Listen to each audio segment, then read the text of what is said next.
Assassin's Creed Origins has been officially announced, and I'm guessing you want more details? Me too. So I went to Ubisoft Montreal to get them. The Origins team is made up of key members of the crew that brought Assassin's Creed 4 Black Flag to life, and when they set out to make this grand adventure, they knew they needed a setting to match their ambitions.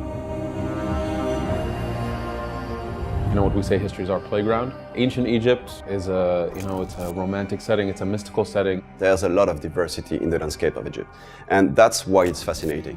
And that's why it was also amazing and super inspiring for the team to recreate. Obviously, the first thing that comes to mind is pyramids. We're going to have that into the game. It's a no-brainer. But ancient Egypt is much more than ancient pyramids. So history is like a puzzle, right? My job and the way the team works is really to find out all these small details of this information. So what are the flowers, the trees that were back in Egypt? What were the animals? We try to respect both the culture, the Egyptian culture, into putting them into the game, and also having something that's interesting. How I actually saw ancient Egypt, first of all, in my imagination. I mean, you only see sands and sort of, pyramids, and it's really kind of dry. But actually, during that time, it was lush and, it was full of life.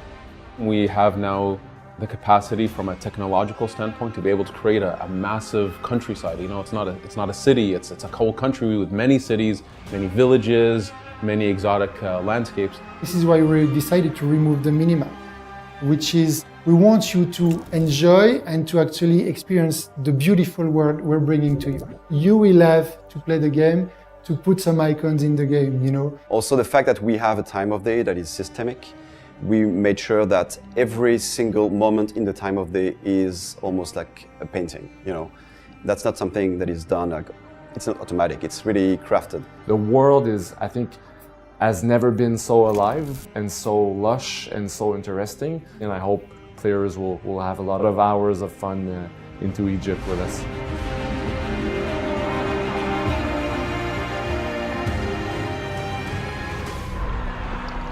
We started by saying we're in Egypt, which meant large landscapes, which meant vehicles like animals, like chariots, camels.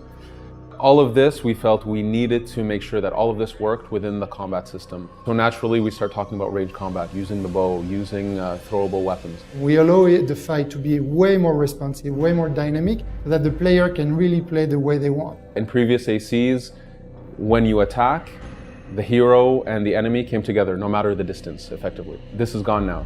Now, all of a sudden, you're spacing in the fight. How many enemies you're fighting, where are they, matters. If you swing in open air, you can. And you could screw yourself over by doing that. In melee combat, we have a lot of different types of weapons. We've got maces, swords, axes, shields. The reach of your weapon matters. The stats of your weapon matter. So you have to really judge your position in the fight, mixed in with the length of your weapon, the speed of your weapon, the positions of the enemies. And in range combat, we have different types of bows. So we have, the most famous one is probably the Predator bow, which is the equivalent of a sniping rifle. We got a bow that has a super high rate of fire. And we have a bow that is the equivalent of a shotgun that shoots 5 arrows at the same time. We have many types of enemies with their own weapon loadout. Their weapon loadout dictates the way they fight. So players will have to learn how does the enemy with the spear and the shield work versus the guy with the huge mace. And reading their behavior in the fight, then asking themselves, what am I comfortable using against these types of enemies in this situation? So it's a much different system than we've had in the past, but it's afforded us really brand new experiences for players that I'm excited for people to try and play and give us feedback on it.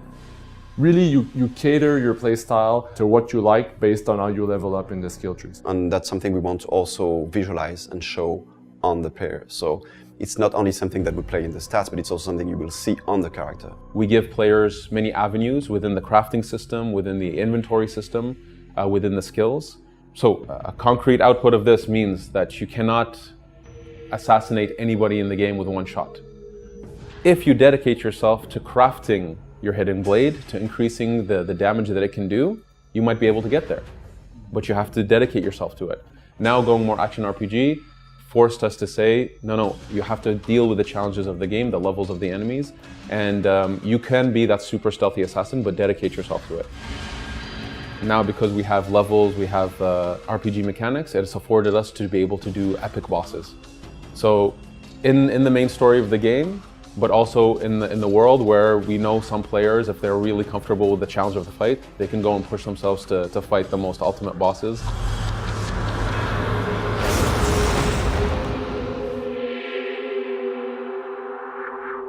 It's a very big world also. So to make sure that the player would be constantly engaged within that world, we created NPCs that have their own agenda. They have their own purpose in the world, so they work, they go back to their home to sleep, and you can help them with the quest system. So you meet them, you talk with them, and they say, hey, I need some help with this. And as a player, you get to make a decision whether or not you want to engage with that specific type of NPC. So I think that's interesting, and that also gives flexibility to explore the world the way you want to and live the story the way you want to as a player. The player, of course, picks up these quests and chooses what they want to work on. Sometimes the quests will intermingle. Sometimes you're in the middle of one quest and you'll see another quest person walking by and you can jump into that.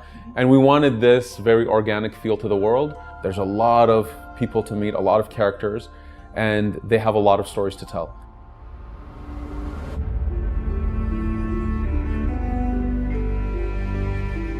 It's not only an origin story, it's also witnessing key moments of the franchise and the reasons why decisions were made. Was it just someone decided, I'm going to put on a hood? No, there's stories behind all of this, and these are the experiences that you explore in the game.